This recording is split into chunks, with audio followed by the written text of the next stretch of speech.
What is up mga kachoki? For today's video, tara't samahan nyo ako mag-unboxing ng pangarap kong laptop. Hindi lang syempre basta laptop, gaming laptop. Hey! Pero bago yun, heavy breakfast muna tayo with Mrs. Para kunwari sweet. Unang kagat, solve agad. Ayos na. I'm so excited, so let's go, let's start. Pero last bite muna syempre. Burger ka sa akin.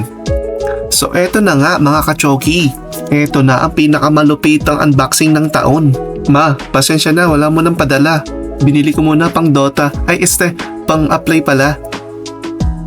Sa sobrang ganda ng review nito, mas na-inspire ako maglaro ng Dota. Matuto pang mag-edit para sa mga mini vlogs ko. So habang binubuksan ko to guys, libre bash ako. But don't forget to send some stars para goods tayo. Di wow. Alam niyo ba guys na sobrang bigat ng laptop na to? Nasa sobrang bigat, pumapalo siya kulang-kulang 7.15 pounds. Including the cables, syempre. Pero alam niyo ba kung bakit ko to nagustuhan? Kasi kasama to sa top 5 best laptop last year. Kumbaga parang budget meal.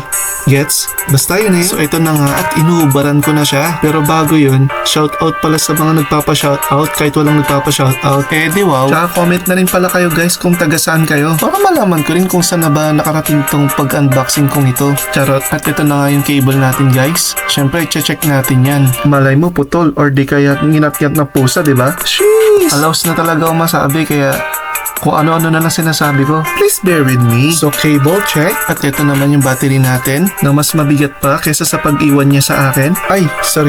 At dumako na tayo sa aking laptop. Of course, konting checking muna tayo guys. Tingnan natin kung merong gasgas sa belgas. Ang corny mo, Chok? So ayun, smooth naman, okay naman, wala namang gasgas guys. Sa mga nagtatanong kung anong color nito, sasagutin natin yan ng mabilis pa sa quick. Ito ay Storm Gray kahit walang nagtatanong. Sheesh! Grabe, sobrang bigat niya nga pala talaga. Pero sobrang ganda naman. Carbon Lodi. At ito na nga guys. Sobrang excited na ako malaman kung anong itsura nito. Ganito siya pag side view. Ganito naman siya kapag front view guys. Boom! Panis! Napakaangas gar. Baka Legion yan mga pre. Ang preference ko talaga sa mga laptop is black. Pero smooth pala ng gray, sobrang ganda. Lenovo baka naman. So tamang recap tayo mga kachoki. Ang CPU pala nito is Intel i7-13700H 2.4G. Ang storage pala nito is 1TB SSD. Tapos ang RAM 16GB. GPU is RTX 4060. Tapos ang display niya is 16.0 WQXGA. And sa battery naman is 4-cell 80 watts. And ang OS nito is Windows 11 Home. At ito naman yung ibang information niya sa Gedli. Tapos checking ng trackpad or touchpad.